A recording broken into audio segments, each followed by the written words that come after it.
Trevor in Tokyo e yokuzo. Welcome to episode 2 of my vlog, Trevor in Tokyo. Thanks for everyone who watched the first video, liked it, commented, or subscribed. It's encouraging to receive your support.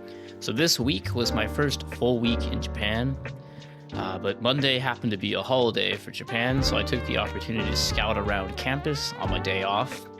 But it was after dark, and it turned out to be something of a ghost town on the weekends. It's kind of weird to think that in a city of some 10 million people, you can actually go out somewhere and see the stars and hear from the animals. But it's also good that people are able to take those holiday times off and spend time with their families rather than working all day, which also bodes well for me working here on campus. Fortunately, the weather in Tokyo has been very nice, and actually today I managed to go outside for a long run rather than just being stuck in my room all day. Although I did manage to get lost in Tokyo suburbs because Tokyo is not built on a grid unlike some of our cities, so it's easy to get turned around. In fact, I found myself going north, took a right, took another right, ran for about a mile thinking I was going back home, and I was going north. So I turned a 5-kilometer run into something of a 6-mile run, but that's okay because I needed my exercise because I've been cooped up for a lot over the last week. However, my biggest thing that I've been doing this week is mostly just been trying to figure out my supermarkets situation. So when I first arrived in Tokyo, all of the new packaging, lights, signs, and were a bit overwhelming to someone who wasn't as naturally ingrained in the language. But now that I've been here for about a week, been shopping for quite a bit, and using my card, I'm much more comfortable navigating the processes without being too stressed out about it. Supermarket situation is particularly important because, well, we all need to eat. And when you're a vegetarian, it's particularly difficult and important to make sure you get a balanced diet. In the US, it wasn't too difficult. You could always find something to eat, and of course, you could always read the packages yourself to figure out what's going on. My staple back in the US was a rice and bean diet, consisting mostly of brown rice and beans with cheese, which has everything you need to live, and it's fairly cheap. However, in Japan, it turns out that this same type of meal is not what you might eat if you're on a budget, but you might eat if you have money to spare. With the rice shortage in Japan, it's now about 4,000 yen for 1 whole kilo of rice. The price is up about 100% from a year ago. Beans are the same, maybe even crazier. So in the US, you can get a pound of beans for maybe $1 or $2. In Japan, you can get 100 grams for about $2. So it's about $6 a pound for beans in Japan, and another 6 to 8 to 9 to 10 pounds for rice. So if you're eating that every day, it's going to add up quite a bit. So this go-to staple that I have in the US wasn't going to work in Japan. Further, fruits and vegetables were notoriously and prohibitively expensive in Japan. I knew that in advance, but seeing that in the stores was always something. For 5 apples in the US, you might pay a couple of bucks. Here you're going to pay $4.50 on the cheapest. Grapes are about $3 for a half pound, or $3 a kilo, depending on which ones you get. So also very expensive. A bunch of grapes will set you back about $9. Snap peas, edamame, greenery, those things also run about $4 a pound. Heads of broccoli are about $3 to $4 a piece, so they're also very expensive. However, one thing that was quite cheap were mung bean sprouts. So the beans are expensive, but the bean sprouts, you can get 250 grams, so just over a half pound of that, for about 12 cents. So there's a very strong imbalance between what something costs in the US and what something might cost in Japan. However, it's not to say that vegetarian protein is difficult, just that it's different. So while I previously had beans or peas that made up the majority of my food proteins back in the US, here in Japan, it turns out it's going to be whey. So whey protein is about 80% protein by mass, and whey is all over the place in Japan, and it's cheap and in all sorts of forms. You can get a protein bar here, which has 10 to 20 grams of protein for less than $1. You can get protein shakes that have 30 grams of protein for about $1. And anything that's high protein food, so has more than 8% protein by mass, they're specially advertised as high protein foodstuffs.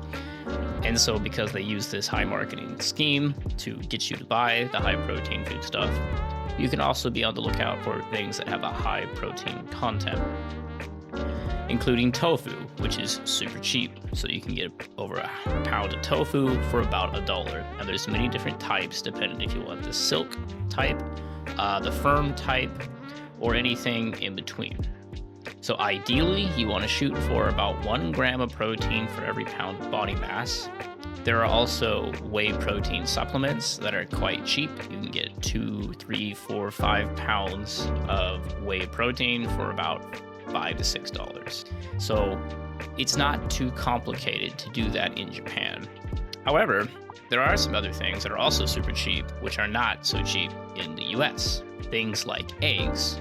You can get about a dozen eggs for about 200 to 300 yen. So anywhere from about $1.50 to $2 for a dozen eggs, which is pretty good. Cheese is also a little bit more expensive in Japan than in the US, but not by much. So I spent about 1,000 yen for 1 kilo. So that's roughly the same as what you might find in some places for cheese here.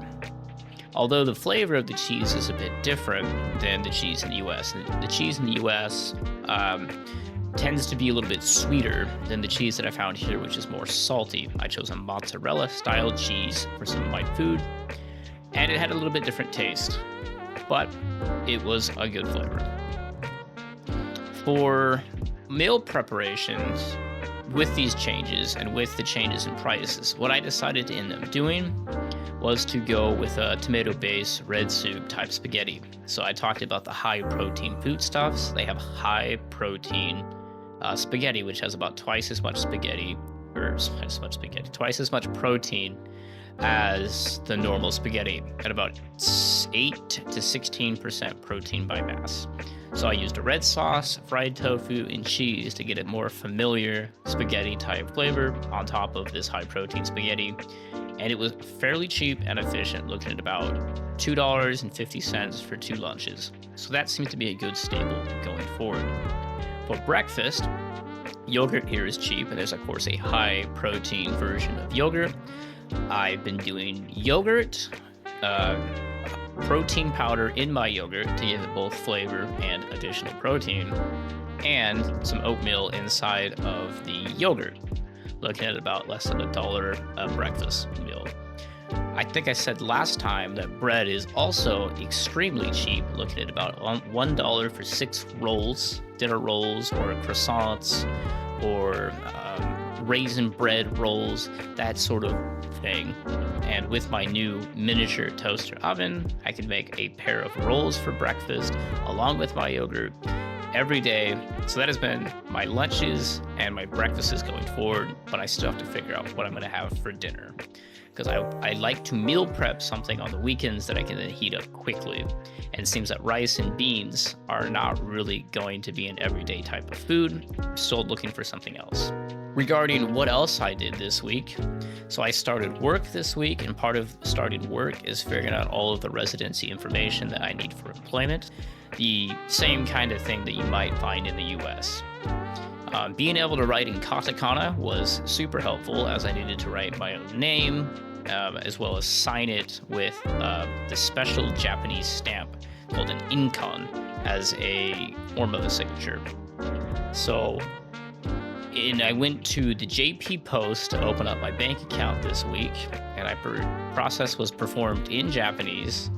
I went by myself, and I opened this bank account. I filled out the forms, which for most of them were being done on an iPad. And because it was on the iPad, I could swap out to different languages as needed. So the process was pretty simple. The teller spoke only Japanese. I spoke some English and Japanese. So between what I could say and what the iPad had, we were able to fill it out in about 20, 30 minutes, and I had my account. But I was also proud of myself for doing that process in Japanese rather than needing a translator. Another part of starting work was doing the medical checkup. So since I work around or with animals, I needed to make sure that I had the necessary vaccines or proof that I still had the antibodies from those vaccines and that I didn't have tuberculosis. So I went to another Japanese doctor for my medical checkup. They took a sample of my blood to test for the measles antibody, and they took a chest x-ray to check for tuberculosis. So normally those things wouldn't necessarily be done in the US, but they wanted to make sure I'm healthy. The interesting part was, even though I don't have the health insurance yet because my technical employment won't start until March, the whole process only cost me about $25, and that's without health insurance. Paid in cash, walked out, and it was good to go. So that's a lot cheaper than you'd find in the US. At work was good. I had my first day of work, and I was able to see what they prepared for me in terms of workspace and the environment that I'd be working in. So working on campus was already going to be quite interesting.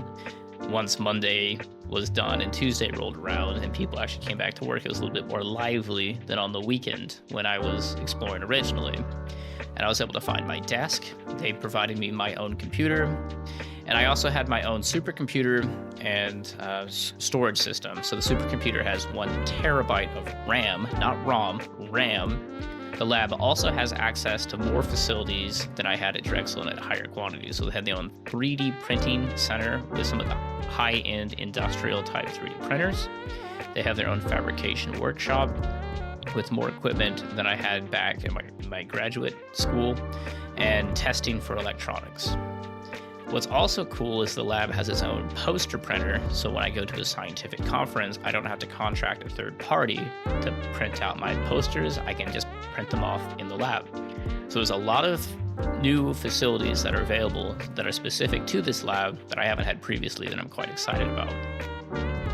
The research itself also seems like it's going to be very exciting.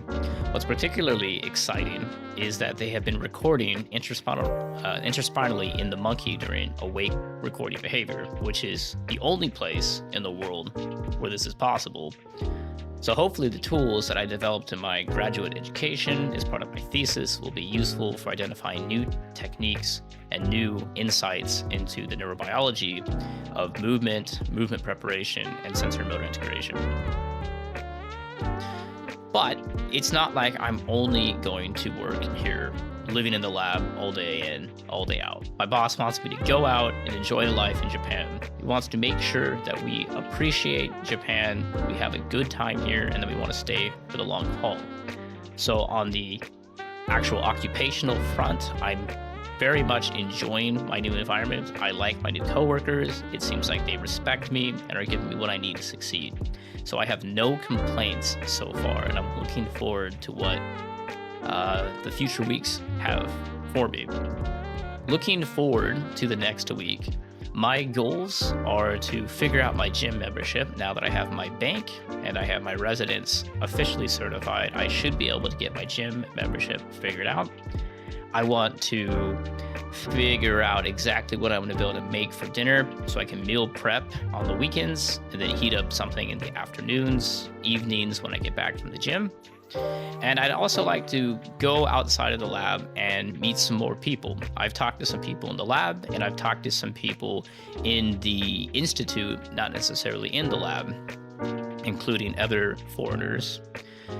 But I'd like to meet other people outside as well in a more casual setting to help practice my Japanese. So far, everything that I've learned in Japanese has been very helpful, and I've been able to navigate most conversations. Thank you again, everybody, for all of your work and support. And if you'd like to help support me or follow my vlog into the future, please make sure to like, subscribe, or comment below. Thanks.